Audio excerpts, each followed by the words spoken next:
Office politics, the game you can't avoid but can win. So let's start off by admitting that office politics has killed more careers than we would ever know through any data that is available. And even if you are someone like how I used to be earlier in my career, that I don't do office politics, I would say that over and over again. Office politics finds you. And when it finds you, the thing that serves you is your ability to be able to navigate office politics.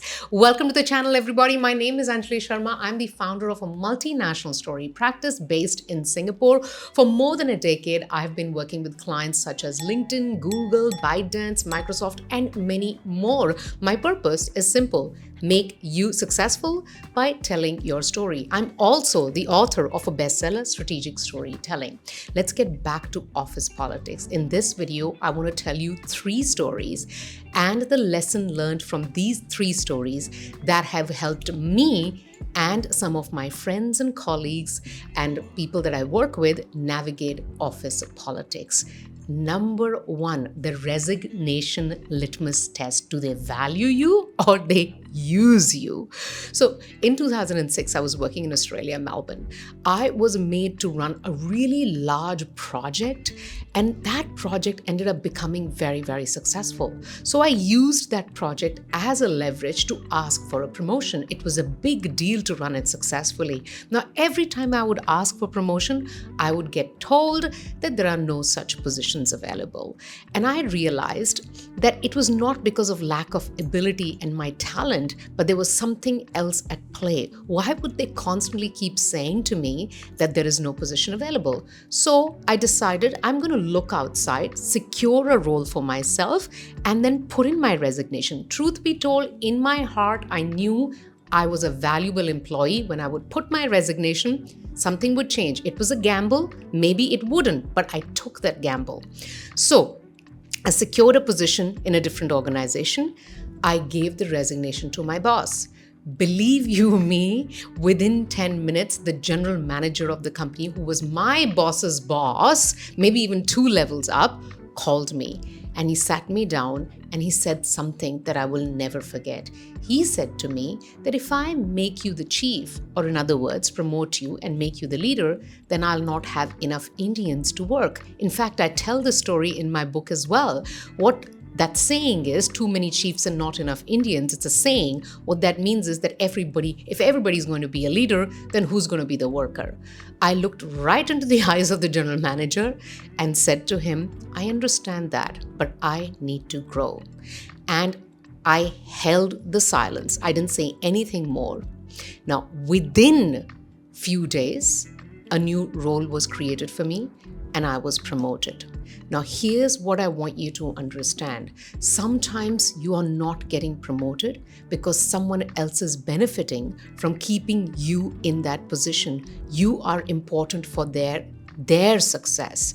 And if you know that you are a valuable contributor, you are good at what you do, your boss will have to answer HR as to why they lost a top talent.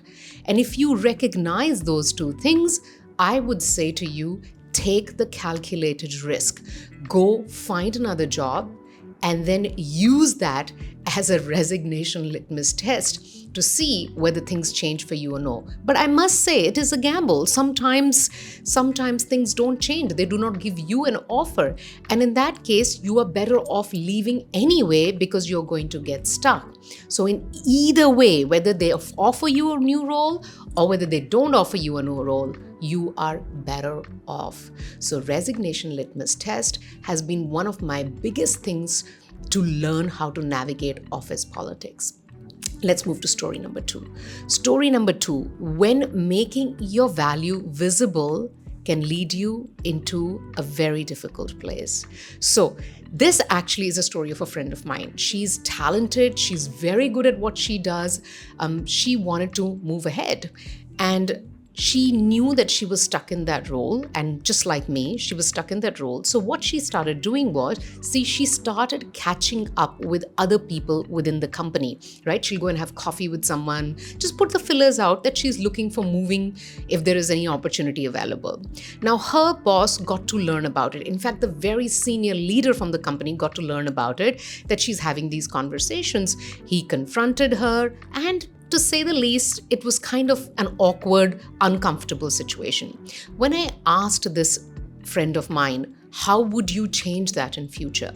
Now, what I want you to understand first, before I tell you what her response was, this, that you cannot have your value visible just to your boss if you want to succeed in the organization. Your value has to be visible to many people, but people who are influencers within the organization, other leaders, maybe your boss's peers, or maybe even your boss's boss, which is exactly what she was doing. But then she got herself into trouble. Now, when I asked her, how would you navigate this in future? She said this: I would be transparent with my boss, and I would tell my boss that I'm just having conversations with other departments. Now, if you would let your boss know beforehand, then you're not doing anything that would put you in a difficult situation. But let's make this really systematic, pragmatic, and something that will ensure that you do not get into trouble.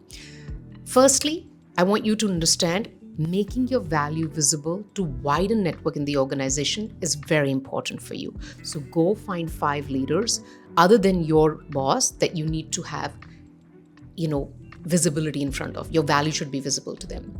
Now, once you want to move forward, you will tell your boss.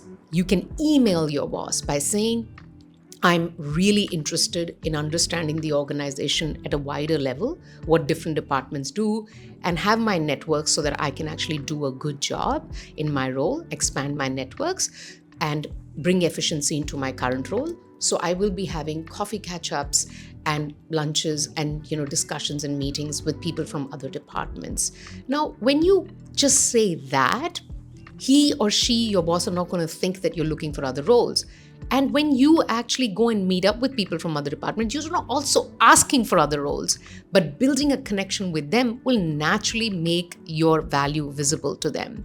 So make sure you drop a note and just say that I am holistically looking at developing myself in the organization and building my networks within the organization. So you might see me over the next few weeks having coffee catch-ups and lunches with people from different departments, just to have a better understanding and better synergies between different teams. So you must do that. So making your value visible is essential, but do it safely.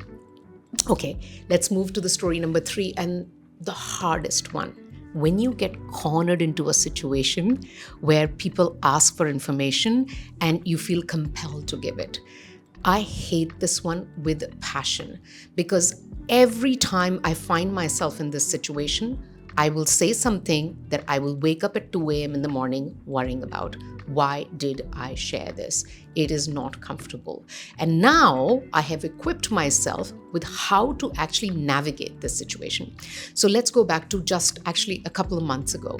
A couple of months ago, I found myself in a situation where there are 2 women who are with me who asked me to reveal what do I get paid for a certain task. Now, I'm very uncomfortable sharing this. Now, when they said that we need to share what each of us get paid to do this task, what they said next was really what tugged my heart. They said when women openly share what they get paid, they equip other women to be able to ask for what they deserve should there be large pay gaps, large remuneration, or large fee gap between various women who are doing pretty much the similar job.